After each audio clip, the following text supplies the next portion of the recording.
The episode begins with Alan, who is finally 5 years old now, heading toward his appraisal ceremony. As they walk, he asks his father, Rodan, what exactly is this appraisal ceremony? Rodan explains, it's a special event where everyone, from commoners to nobles, participates once they turn 5. If you're born with a special talent, it could change our lives and lift us out of poverty. But remember, there'll be plenty of rivals there. Since we settled in this land, a lot of children have been born. That means you won't be the only one your age at today's ceremony. Just then, Geta arrives with his daughter Krena. They're also heading to the ceremony. As they move ahead, they see many houses along the way, and Krena gets really excited seeing them. Alan, too, is seeing such well-built homes for the first time and thinks to himself, this must be a commoner's village. Krena smiles and says, I really hope I have the talent of a swordwoman. I want to become a knight someday. A little later, they finally reach the location where the ceremony will be held. Alan looks around and notices a huge crowd. Lots of people have already arrived. Compared to him, everyone's clothes look much nicer. It's the first time Alan has ever seen such fine clothing. He overhears a few people whispering, look, even serfs are here today. Then the church doors open, and 3 men walk out. One of them addresses the crowd, saying, Elmia, the god of creation, has blessed us all equally with the opportunity to discover our gifts. In this country, even heroes have been born from among the serfs. Hearing this, the crowd murmurs in surprise, wait, heroes used to be poor? The churchman nods, yes. For example, Claire, the great saintess, was once a commoner, and Dwerg, the sword lord, was born a serf as well. Alan's eyes widen as he remembers when he first started the game. Those exact same classes, hero and sword lord, were among the options he could choose. He thinks, I didn't expect those classes to actually exist in this world. He then realizes, now I understand why everyone, regardless of status, attends this ceremony. After that, everyone enters the church. Inside, Alan sees a huge statue, the god of this world. He learns that the statue in the center represents Elmia, the god of creation, the very same being who once sent him a letter of apology when he first arrived in this world. Soon, the ceremony begins. The first one to be called is the village chief, Debuji, along with his son, Palomas. Debuji tells his son, you'll go first. Place your hand on the crystal ball. If you possess any talent or attribute, it will appear on the metal plate in front of you. Palomas nods nervously and steps forward. As he places his hand on the crystal, his status appears. Seeing the glowing screen, Alan thinks, this looks just like the status display inside my grimoire. The church members examine Palomas's results and announce, you have the talent of a merchant. Hearing that, Debuji is overjoyed and hugs his son tightly. Alan watches them and thinks, so it doesn't really matter what kind of talent you have. As long as you have one, people celebrate it. Curious, Alan quietly opens his grimoire and reads about the appraisal ceremony. He learns that during this process, a person's stats and attributes appear in ranks instead of numbers. He also recalls that no one else can see his grimoire besides him. Next, another child steps up, but no talent appears for him. The boy bursts into tears and runs to his father. Seeing that, Alan realizes, so it's not guaranteed that everyone is born with a talent. Then another boy comes forward. His name is Dogera. He places his hand on the crystal, and the churchman announces, you possess a talent. You're an axe user. Dogera lights up with happiness and rushes to tell his father, who proudly pats him on the head. Alan is amazed, especially when he notices Dogera's attack attribute. It's ranked A. It's the first time he's ever seen an A-rank stat. One by one, more children come forward. Some discover talents, others don't. As time passes, almost everyone is done. And now, it's Krena's turn, Geta's daughter. The moment she places her hand on the crystal, it starts to shine intensely bright, filling the entire hall with light. Everyone gasps in shock. Even the church members are stunned. They stare at the crystal and exclaim, this is a miracle. Krena possesses the talent of a sword lord. That's one of the rarest and strongest talents in existence. The whole crowd is in disbelief. A sword lord, from a poor family, Geta's eyes fill with pride and excitement. He praises her. Krena, you have an incredible gift. But before he can even finish, Krena sighs and says, but I wanted to become a sword woman. Meanwhile, Alan starts thinking, I knew it. Of course Krena would have a talent. She's always been so overpowered. And now it's Alan's turn. He steps forward and says, today, my parents will finally find out that I'm a summoner. He places his hand on the crystal ball. It glows faintly for a moment, then fades out completely. Confused, Alan thinks, what just happened? But suddenly, the crystal bursts into a brilliant light, even brighter than when it glowed for Krena. The flash is so intense that Alan is thrown back several feet. His father rushes forward and helps him up. Alan quickly asks, so, what's my talent? Rodan and the others, who can't read, say, "Tell us. We're all waiting to hear it." But the priest looks at the plate and says, "Alan has no talent." Everyone goes silent. Alan is shocked. What? He rushes to check his own stats. All of them are E rank. Even his talent section is blurred and unreadable. He frowns. Is this some kind of glitch? These game developers really messed up. Elmia, at least fix your bugs. He sighs. Now no one will ever know that I'm actually a summoner. Rodan notices how disappointed Alan looks. He gently hugs him and says, "Come on, son. Let's go home." Alan nods silently, and they return home, where Teresa and little Mash are waiting for them. Later, the family sits together. Rodan tries to cheer him up, saying, "Alan, it doesn't matter whether you have a talent or not. We'll always be proud of you." Hearing that, Alan smiles faintly. He thinks, "We're so poor we don't even have a bathtub, but still, I'm happy. Because this family I was born into, they're really precious to me." That night, Alan sits alone in his room and reflects. Today I learned that all my attributes are E rank. That must be because I'm the only one in this entire world playing on Hell mode. At the ceremony, everyone there was 5 years old, just like me, meaning they should also be level 1. So maybe this rank system shows how much potential for growth someone has. Every time others level up, their stats increase faster than mine. That's probably why all of mine are E rank, because in Hell mode, I need to work 100 times harder than a normal person. He continues thinking, if you really think about it, my rank probably represents only a fraction of my real potential. I'm the only one playing on Hell mode. If it were anyone else, they'd probably go insane. But not me. I'm a hardcore gamer. I spent my entire past life proving how dedicated I was to gaming. And about that weird, unreadable text in my talent section, it must be a glitch. The developers seriously need to fix this bug soon. Time to file some complaints. I'll send them a whole bunch of letters. In the next scene, Alan notices his father acting a bit off. He asks his mom, "Why does Dad seem upset today?" Teresa replies, "I don't know. He came home late last night and has been like this ever since." We learn that Rodan and the others went to Kraina's house to celebrate. After all, she became a sword lord. Kraina, still excited, says to Alan, "Did you know? A sword lord is way stronger than a sword woman." Alan, pretending to be surprised, says, "Really?" But inside he thinks, "This idiot, I already knew that. I'm just acting dumb." Kraina proudly adds, "I'm going to become even stronger from now on." Just then, her mother brings a wine bottle and says, "The village chief came earlier to celebrate and gave us this wine. Come on, open it." She hands it to Geta, who smiles, but Rodan looks irritated. He says curtly, Yeah, enjoy yourselves." Alan notices this and thinks, is Dad jealous? Because Kraina's a sword lord and I'm nothing? No, I don't think so. Rodan then offers Geta a drink, but Geta snaps, "If you're going to make that grumpy face while offering, then forget it. Stop acting so weird." Rodan insists, "I'm not jealous. I'm happy for you guys." Geta frowns. "Oh, really? Then why did you say you were cutting ties with our family?" Everyone freezes. "What do you mean?" Rodan sighs. "It's not that I want to, but think about it. Kraina's talent is extraordinary.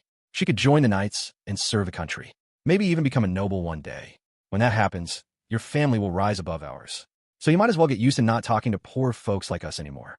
Geta grabs him angrily and shouts, "Even if we become nobles, what difference does it make? We'll still be friends." Their argument escalates quickly. Alan turns to Kraina and whispers, "Can't you stop them?" Kraina nods, "All right, I'll try." But before she can, both of their wives arrive, and when the men still won't calm down, the women punch them both to make them stop. Both men freeze instantly and sit down quietly. Alan stares in shock and thinks, note to self, never mess with women. He then asks Kraina's mom, "Were they always like this?" She laughs, "Pretty much. They've been hot-headed ever since they became fathers. Actually, even before that." Teresa adds, "The truth is, the four of us were childhood friends. We grew up in the same village." Alan says, "Really?" Kraina's mom smiles, "Yes. When we heard about this new settlement, we all moved here together. We helped each other build our homes. That's why all our houses look the same." Remembering the old days, Rodan and Geta finally calm down and start laughing again, drinking peacefully together. In the next scene, everyone's back to work when suddenly a man rushes in and says, "The Knights of the Order are coming to meet Kraina." Everyone is stunned. That's a huge deal. Soon, they bring Kraina to the village center. People gather around, whispering in awe, "That little girl, she's a sword lord?" Among the crowd, Dogera spots Alan and sneers. "What's a talentless guy like you doing here?" Kraina immediately steps up and says, "Don't insult him. Alan's strong." But Dogera scoffs, "Really? All his ranks are E. He's weak." Kraina gets angry, and Geta has to hold her back. Just then, the knights arrive, led by their captain, Zenov. Dagera's eyes light up. Whoa, that's so cool. That's the captain, a real sword master. Soon, the knights call Krena to the center. She's thrilled to finally meet a real knight. Alan, watching from the side, wonders, will Krena leave the village to become a knight? If she does, I'll probably be all alone. Xenoph then turns to Geta and says, we'd like to test Krena's power. She'll need to fight. Geta hesitates, but she's still just a child. She's never even held a real sword before. Xenoph smirks. If she's truly a sword lord, she shouldn't have any problem wielding one. Unless, of course, her so-called talent is fake. Geta protests. That's not true. I'm just worried she might get hurt. But Xenoph ignores him and orders his vice-captain, prepare to fight her. Alan is shocked. What's going on? Xenoph declares. We have reason to believe the appraisal ceremony results were tampered with. That's a serious crime, punishable by death. We'll fight this girl to prove whether she's really a sword lord or not. Everyone gasps. Geta begs, please don't do this. My daughter's life will be in danger. But Xenoph says coldly, she must fight. Otherwise, we'll execute her and her entire family right here. Everyone is horrified. Alan yells, what the hell? This isn't fair. Have these people lost their minds? A knight walks up, carrying a real sword. Seeing it, Krena's eyes light up. Wait, am I going to use this? The knight nods. Krena smiles. All right then, I'll fight. Her father has no choice but to let her. Soon, the match begins between Vice Captain Leibrand and Krena. And guys, no one make fun of that name in the comments, all right? We'll just call him the Vice Captain. The fight starts, and Krena immediately charges in with powerful attacks. Dagera watches, shocked. She's fighting with a sword as long as her own body. Krena looks thrilled as she fights, but the Vice Captain blocks every single strike effortlessly. Alan thinks her swordsmanship should be around level 5 by now. We train every day together. But I'm not sure how she'll hold up against a real knight. Soon, the Vice Captain starts overpowering her. But Krena refuses to give up. She steps back, gathers her strength, and charges in for one last powerful attack.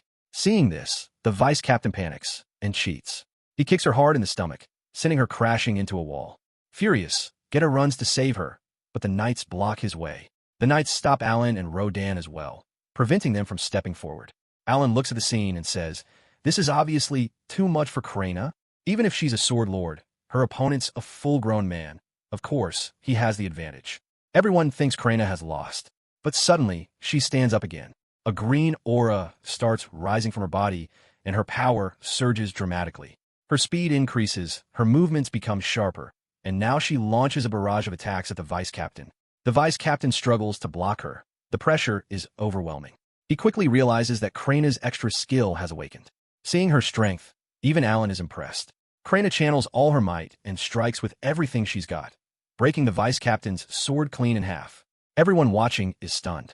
Captain Xenoph steps forward and announces that the match is over.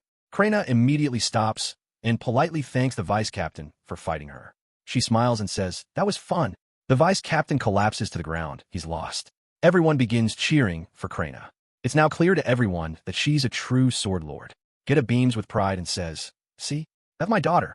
Isn't she amazing? He runs to her, hugs her tightly, and says, you did great.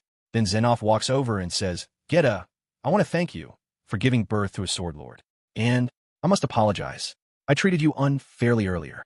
Your daughter truly possesses an extraordinary gift. He continues, that's why I want to talk to you about her future. If you don't trust me, you're free to bring a friend along.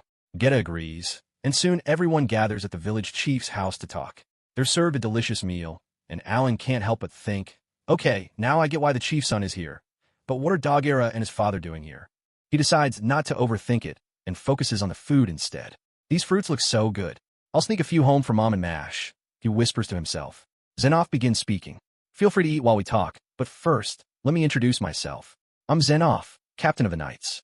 My lord sent me here to verify whether this sword lord was genuine or not. And now, I've confirmed that it's true. He turns to the chief and says, when this village was first established, the plan was to name it after you. But now that a sword lord has been born here, my lord has decided to honor this moment by naming the village Krena Village. The chief has no choice but to accept. Xenoph apologizes, I'm sorry for this sudden change, but it's an order from above. He adds, 3 years ago, another sword lord was born into a count's family. Alan, who's still secretly sneaking food into his pockets, thinks, wait, I thought sword lords were only born among serfs or commoners. Xenoph continues, the one born 3 years ago started serving the royal family, but he didn't meet expectations. When he was reappraised, it turned out he'd been faking it all along. His real talent was just that of a regular swordsman. After that incident, it was discovered that many nobles had been altering their appraisal results. That's why the kingdom decided to hold battles like this one, to test whether someone is a real sword lord or not. He looks at Geta and says, "I'm sorry I had to put your daughter through such a dangerous trial, but I hope you understand my situation. Just keep raising Krana the same way. Train her well, so she becomes a great sword lord. When she turns 12, she can enroll in the academy and later serve the royal family directly." Hearing this, Alan gets excited. "Wait, this world has an academy." Dogera suddenly blurts out, "Does that mean anyone who joins the academy can become a knight?" His father quickly silences him, embarrassed. "Forgive my son, Captain. He spoke out of turn. He has the talent of an axe user, and he wishes to become a knight someday." Zenoff nods and explains, "At some point, an instructor will be sent to this village. Study hard. If you all do well, you might earn a chance to get admitted to the academy." Dogera eagerly replies, "Yes, sir." Krana turns to Alan and says, "You have to come study with us too." Alan smiles, "Of course I will." Dogera scoffs. "What's the point? Alan doesn't even have a talent. What's he going to do there, draw doodles? I bet he can't even read or write." Alan sighs internally. "What's going on here? A 5-year-old kid is mocking me. If only he knew my real age is 40. Zenoff notices Alan and asks, "And who might this be?" Geta replies, "He's the son of my friend Rodan." Zenoff's eyes widen. "Wait, Rodan? As in Rodan, the boar hunter? Why didn't you say so earlier? I owe you an apology. I should have shown you the respect you deserve. You're a hero in our records." Rodan looks stunned. You know about me?" Zenoff nods. "Of course. My lord, Baron Arlen, loves the meat from the great boars you supply. From what I've heard, you're the man who always takes on the most dangerous hunts. You're truly a hero, not just in my eyes, but in my lord's as well." Alan grins proudly, thinking, wow, my dad's basically a superstar. Later, everyone parts ways and begins heading home. As they walk, Rodan smiles and says, "Who would have thought? A simple serf like me being recognized by nobles like them." He looks at Alan and adds, "Let's keep working hard, son. If we continue earning praise like this, maybe one day we'll escape this poverty. And Alan, I have faith in you. You'll do great things. My blood runs in your veins." Alan smiles and says, "That reminds me. I kind of stole some fruits from dinner. I wanted to give them to Mom and Mash." Rodan chuckles. "You're not the only one. I did the same thing." They both burst out laughing, like father, like son. All right, guys, that's where this episode ends. If you enjoyed it, make sure to hit the like button. And if you're new to the channel, subscribe and turn on all notifications so you don't miss the next video. I'll see you all in the next one. Until then, bye-bye.